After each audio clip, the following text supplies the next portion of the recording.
Welcome to Pushing Up Lilies. I'm your host, Julie Matson. Pushing Up Lilies is a weekly true crime podcast with spine-tingling, unusual, and terrifyingly true stories from my perspective as a forensic death investigator and a sexual assault nurse examiner.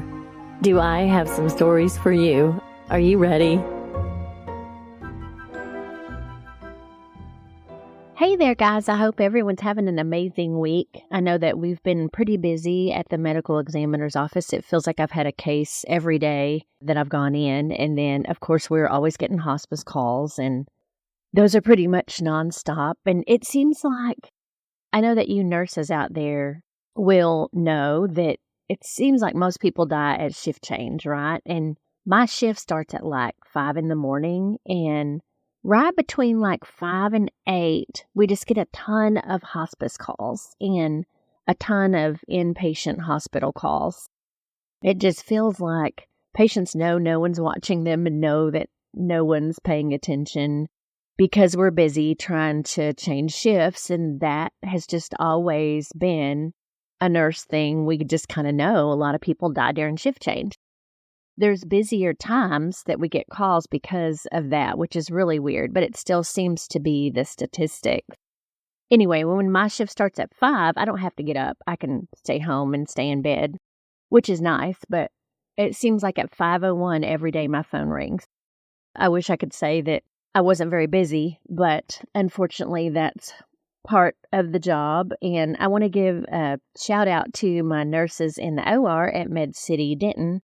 I went up there yesterday on a case, and I thought it was kind of funny that one of the local fire departments bagged someone's hands en route to the hospital before they were pronounced, which wouldn't make me feel great if I was the patient, oh, you don't have very much confidence that I'm going to survive. But I guess they were thinking of the evidence more than the person, which, hey, we appreciate that because we don't get that very much. But anyway, the bags had to be removed, and then I had to put new bags on.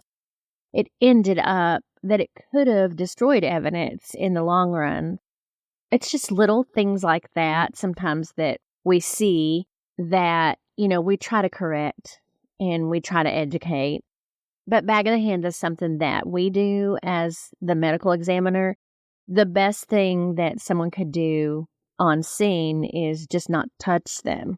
And that is the best way to preserve evidence until we get there, because we like to take photos of the hands at a crime scene before we bag them. And then we also like to make note of jewelry. And we typically, when we bag the hands, especially if it's a suspected homicide, we don't touch them at all, even to remove rings and bracelets and watches. So we leave those alone. But in this case, there was no jewelry. Evidence could have been lost because there were bags put on the hands and then removed. And then, of course, I had to replace them.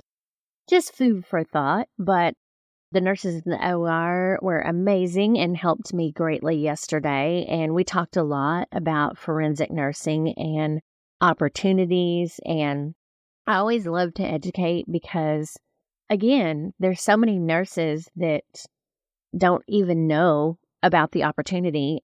I had no clue of it, of course, 20-something years ago when I started doing it, but it had really just become a thing. Nurses don't mind blood and guts. We like to get up in there and see what's going on. Anyway, again, thank y'all for listening, and thank you for subscribing.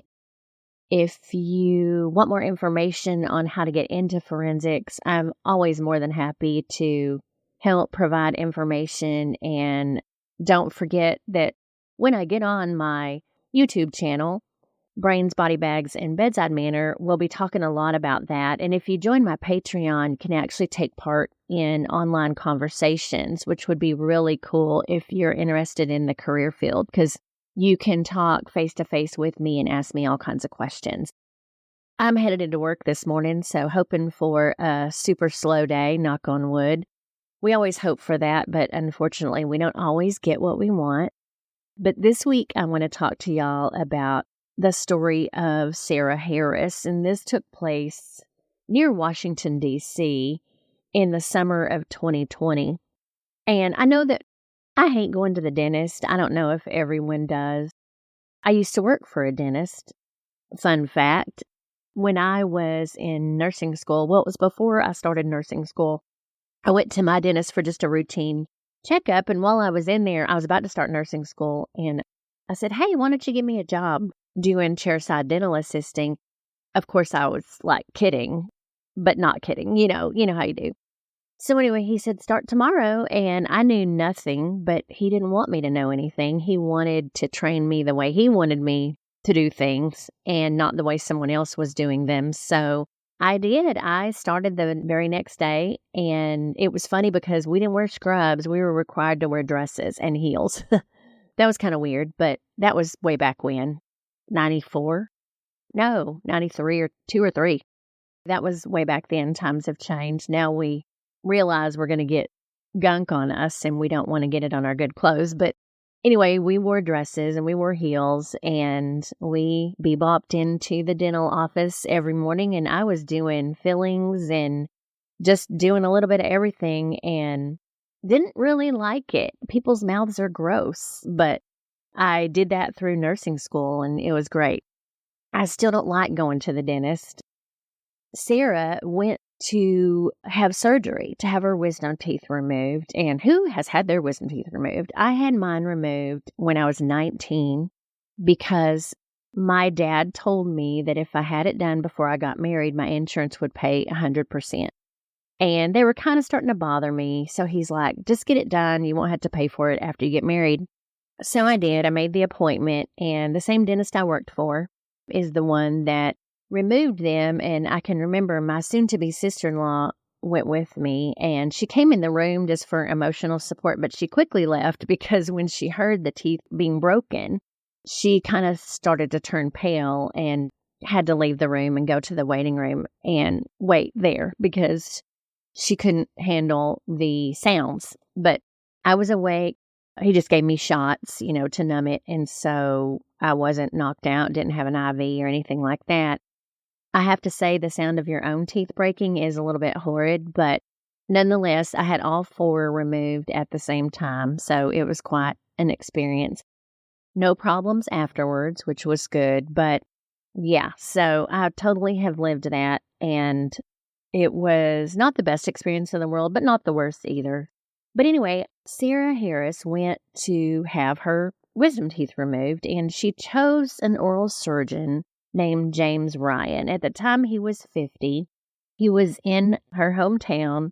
He had a very good reputation. He had a thriving practice near D.C., and he had years of training. And, that's what we look for when we're going to have any kind of surgery or even just a procedure, somebody that's experienced and someone that is doing well and other people are going to and seems to be well liked.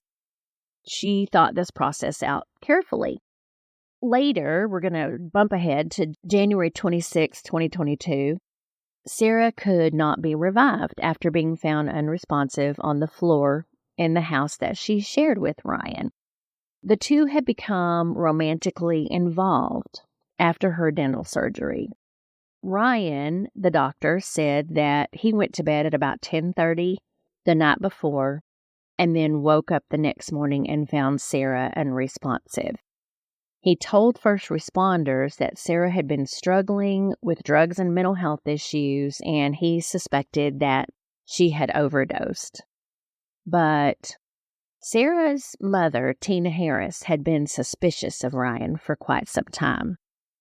Ryan admitted to Tina that he noticed Sarah when he saw her in the park with friends way back when she was only 14.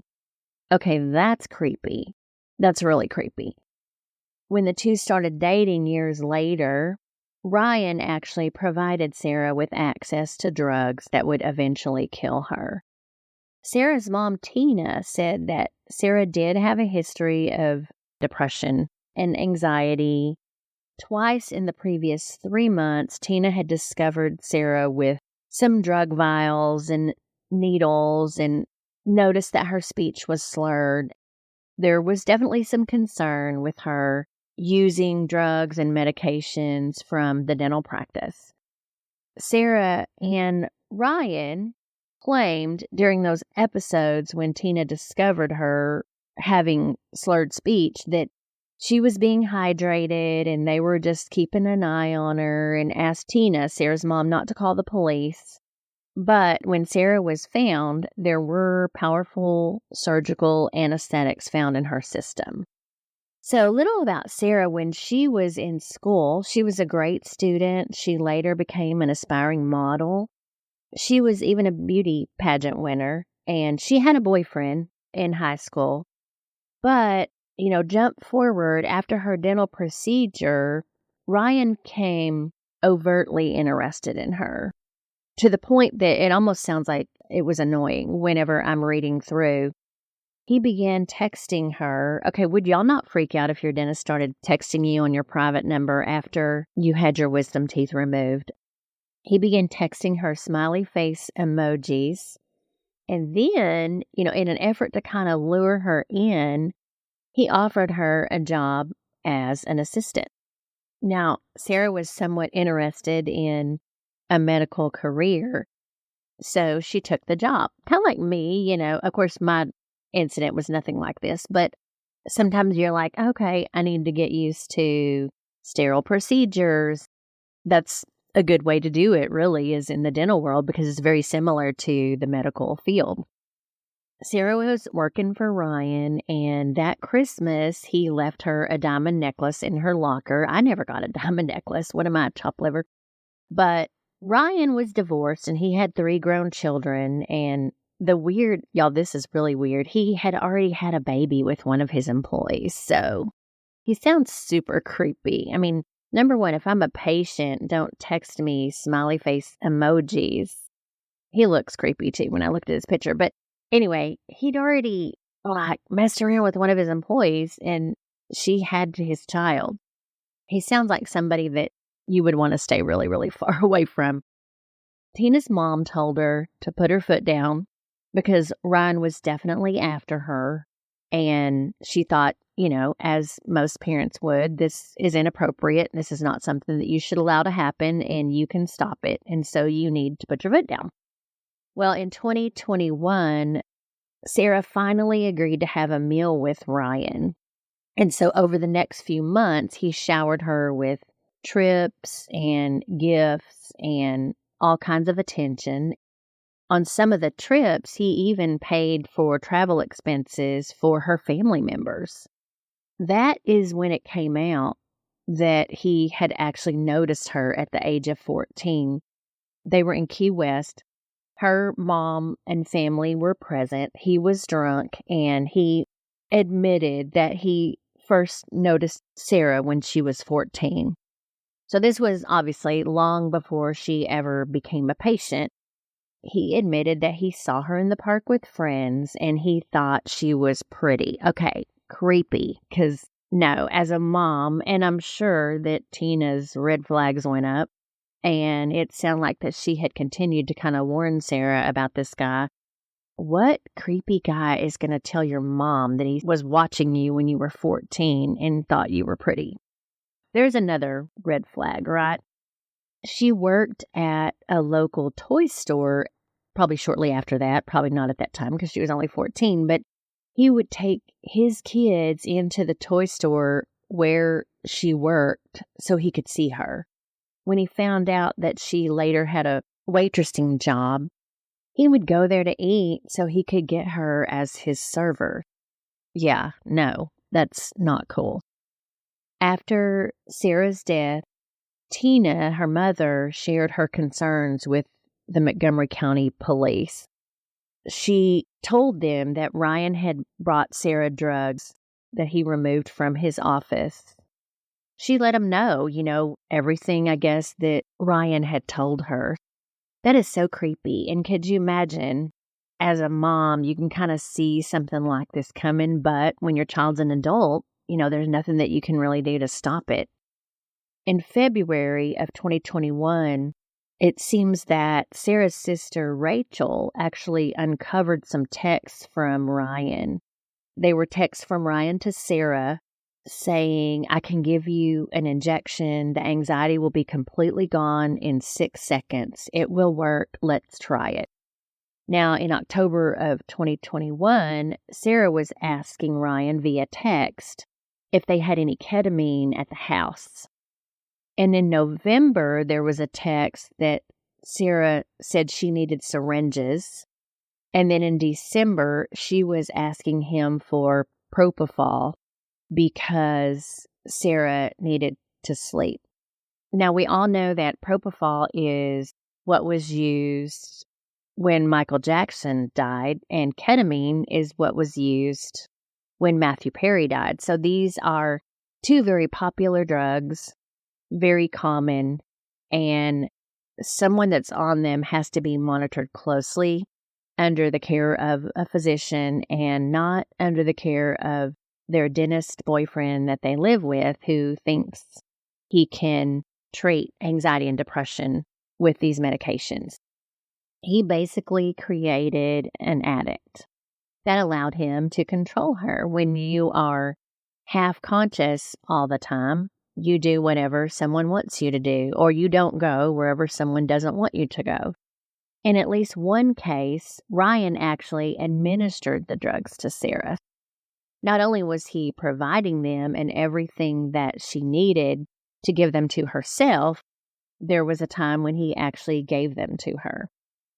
On December the 20th of 2021, he texted her saying, if you wake up, I went to change after I gave you ketamine just now. That's how they know that he actually administered it, because there was a text message in her phone that her sister found and provided to police saying that, hey, I just gave you ketamine and I went to change. Kind of pretty much incriminating himself. They wanted to charge him with intent to distribute and depraved heart murder, which it's a subcategory of second-degree murder. In the U.S., it's kind of weird. So depraved heart murder is also known as depraved indifference murder. And it's a type of murder where an individual acts with depraved indifference to human life, and it results in death, despite the fact that they weren't really intending to kill the person. They commit an act, even though their act runs a really high risk of causing death or serious bodily harm to a person. If she had not died, he could have been charged with reckless endangerment or even assault. I guess a good example of this would be a case way back when, and we've had them here, where like you're playing Russian roulette and you basically spin a revolver with one bullet in it and hope that it doesn't stop, so that when you fire the weapon, the bullet goes off. So if you did that and pointed it at someone and then they died, you did something dangerous and you did something that you know could injure or kill the person. That would be depraved heart murder. So it's kind of interesting. I had never heard of it before, so I had to look it up because I didn't understand exactly what it was. But it's basically a subcategory of second-degree murder. The state had to show that he had reckless disregard for human life, that he was continuing to give her all these medications, sometimes administering them himself, knowing that they could cause her harm, knowing that too much of them could kill her, but he continued to do it. Not really purposefully trying to kill her, but not trying to keep it from happening either, basically, is, I guess, the best way to explain it. Anyway, Ryan definitely knew the dangers of the drugs he was bringing to her. So, I mean, he was a dentist. He was trained to use them. He used them in his everyday practice. He knew that these drugs could harm her, and he just continued to supply them to her.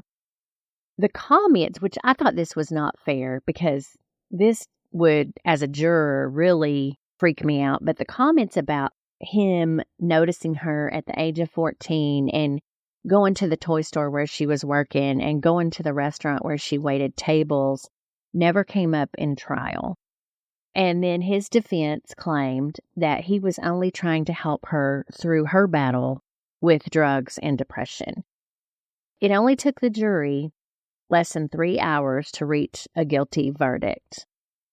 At his sentencing, and this was this year, March 3rd, 2024, Ryan addressed the court before the judge gave him 45 years in prison. He claimed now all of a sudden that he wasn't sure where she got the drugs. He should have made sure that she didn't have access. He lied basically to try to make the judge give him a lesser sentence, but I think everybody was onto him because of the text messages that her sister found in her phone where she was asking him to bring her stuff home, and he even admitted to giving her the medications himself. The medical examiner did determine that Sarah died of ketamine, propofol, and diazepam intoxication. At the time, she only weighed 83 pounds. I mean, when she died, she only weighed 83 pounds, y'all. Now, I don't know how big of a girl she was before that, but I can say that it basically sounds to me like she was lying in bed, pretty much drugged all the time, wasting away, probably not eating. And it's just really, really sad because he just continued to basically watch her die and help her die. When a grown woman gets down to 83 pounds and is on drugs, especially when you're a doctor, you should recognize that and you should do something about that. Someone who really cared about her, that was married to her, would have tried to get her to go to a drug rehab and stopped supplying the medications that were basically killing her. Harris, even in some of the text messages, was directed by Ryan on how to make drugs more potent. He even went to the extent to bring home an IV pole and saline and needles and just continued to supply her with all the things that she needed. I don't even know if she was working at that time. I mean, if she was taking that much, I don't see how she could have been. And I'm sure her coworkers would have been like, girl, I mean, you weigh 83 pounds. She had even overdosed back in that December of 2021 when they asked Mom not to call the police because they were trying to keep her hydrated and she was fine. She'd overdosed back then, but Ryan, knowing that and knowing how bad her addiction was, just continued to offer her these drugs and administer her these drugs. You know, we've always heard that the risk of addiction is very, very high. And I guess there's a couple of different medical careers, but dentistry is definitely one of them. Now, not to say that all dentists are drug addicts, but a lot of them have alcohol issues. So it's not always just the drugs that they're able to access in their practice. Some dentists use specific drug groups to deal with stressors and pain and those kind of things. And they include alcohol, opiates, benzodiazepines, even the nitrous oxide that they give their patients in the office. Alcohol, though, is the drug of choice for about 37% of dentists with substance abuse problems. Opioids, street drugs, nitrous, just all of those things. And I think, I've read in the past that a lot of it is just that work-life balance that they kind of struggle with. They're sometimes isolated in their practice. They have access to all these drugs. They're sometimes perfectionists and not real good at managing time and managing stress. And many people, not just dentists, but they have untreated depression and also just genetic vulnerability to addiction in general. A lot of people in the healthcare field suffer from burnout, and there's pretty high percentage that deal with substance use disorders.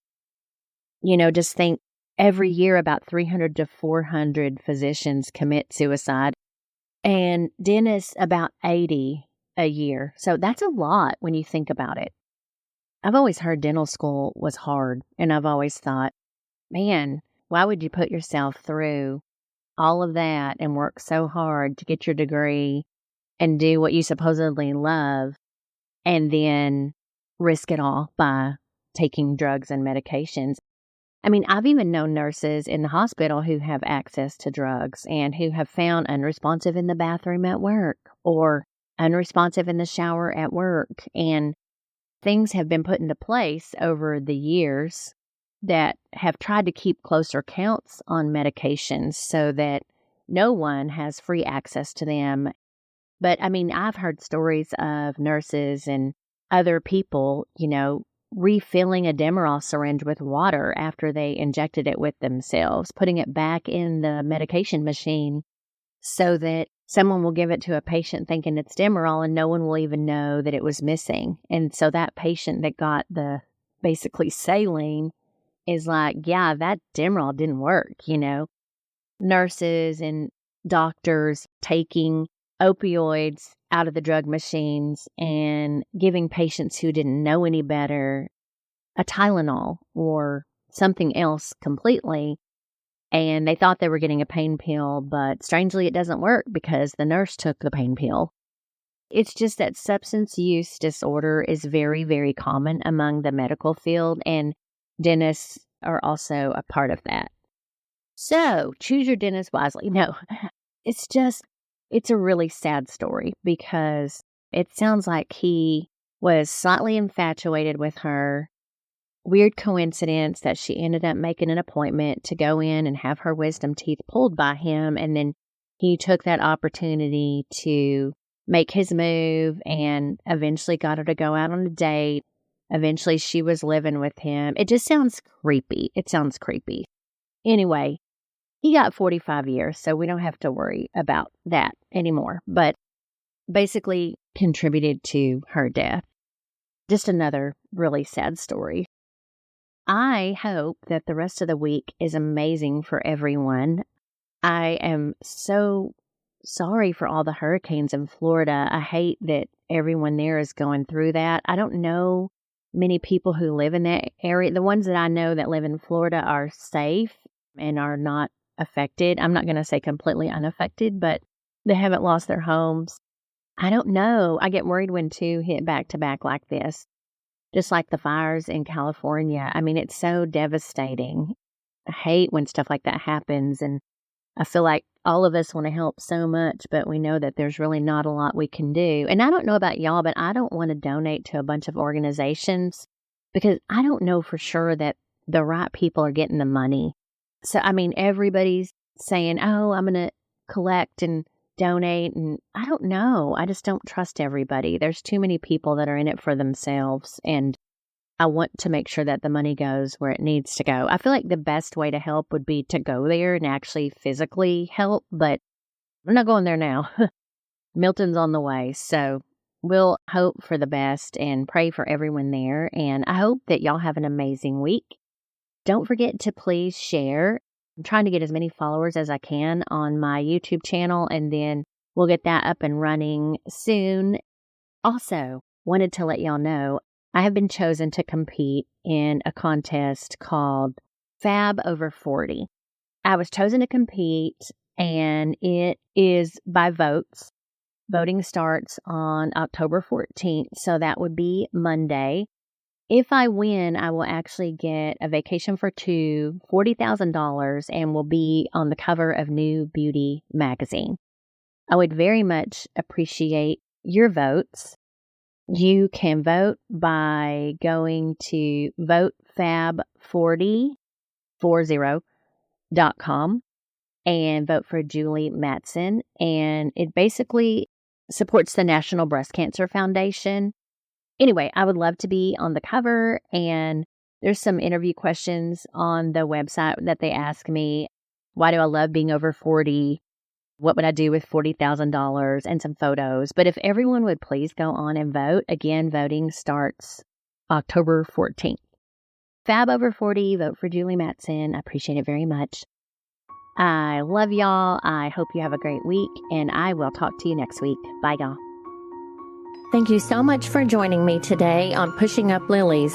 If you like this podcast and would like to share with others, please do me a quick favor and leave a review on Apple Podcast. This helps to make the podcast more visible to the public.